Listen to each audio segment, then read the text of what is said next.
Hi there, I'm Joe Murley, and today we're going to talk about planning and managing a comprehensive, sustainable lean management system implementation. Very often when people become interested in this particular topic, they've already had a good deal of experience with lean. They've started doing Kaizen events, created some areas in the organization where lean work cells are in place, maybe even have some leader standard work in place, and have done some problem solving. And it's time to think about consolidating those gains and embracing a lean management system for the entire organization. Through our history, we've learned that there's a very specific approach that consistently works well. It's based on three major phases: pilot, initial deployment, and full-scale deployment.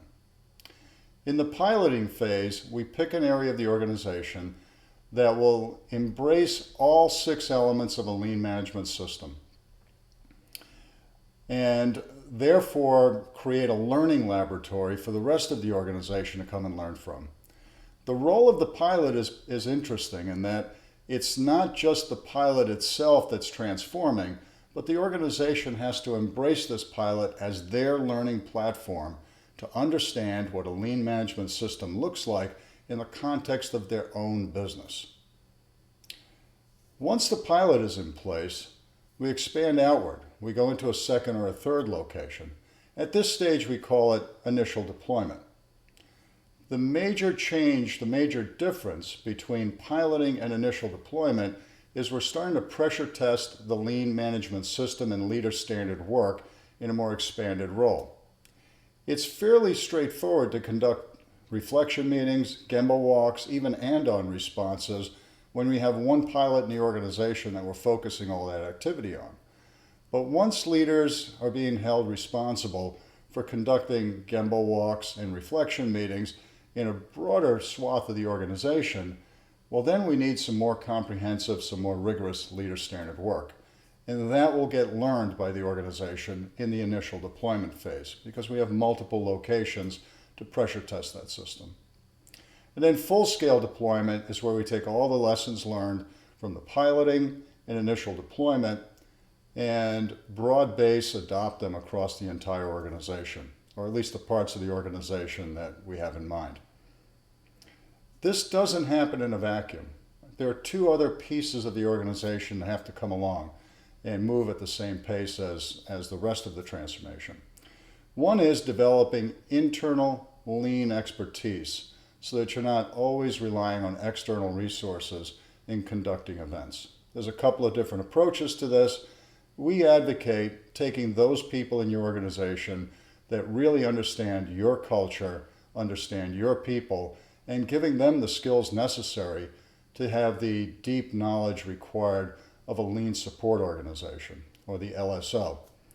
And typically what happens is we identify these people early on in the pilot stage, and we spend a significant amount of time developing their skills so that they can then take over the facilitation of lean activities as outside resources start to taper off.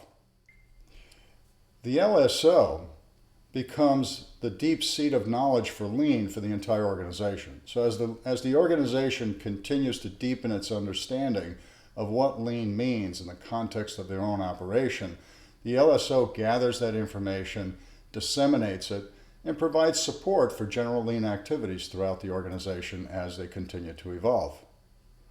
So we'll go through various phases with the LSO: initial selection, initial education, mentoring, and developing them and coaching them so they become truly standalone lean experts within your company. On the other side, there are support organizations in a company that are critical to its operation. So we have finance, human resources, and IT. Well, human resources are going to be dramatically impacted because lean is about developing a problem-solving culture in the organization. And aligning the people systems, aligning the HR systems, policies, and practices to that culture that we seek to migrate to over time is going to be critical to the long-term success of your transformation. Finance becomes involved because we have to align the measurements of traditional financial accounting along with the principles of managerial accounting so that we're driving the true waste reduction at the ground floor level that ultimately reflects itself on the balance sheet and the income statement. And then finally, IT plays a huge role and a bigger and bigger role every year. More and more of our processes are wrapped up in IT support. And if Lean is about continuously solving problems and improving process, we need IT systems that are agile enough to keep pace with that change and allow for changes to be implemented in smaller, more frequent bite-sized chunks instead of annual or semi-annual updates. And IT's support in this is going to be critical to the overall success of the organization.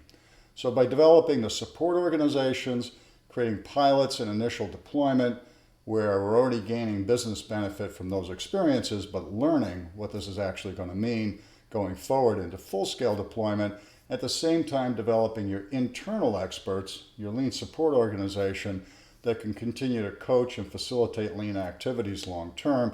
Those three things come together to create a sustainable, continuously improving environment that pursues the Lean management system as a way of thinking about how they serve their customers and continue to eliminate waste while doing so. We hope you'll join us and experience going through some training that's specific to your needs and being able to talk about your businesses, the uniqueness of it, and how that applies to this model. So we hope to see you soon. Thank you.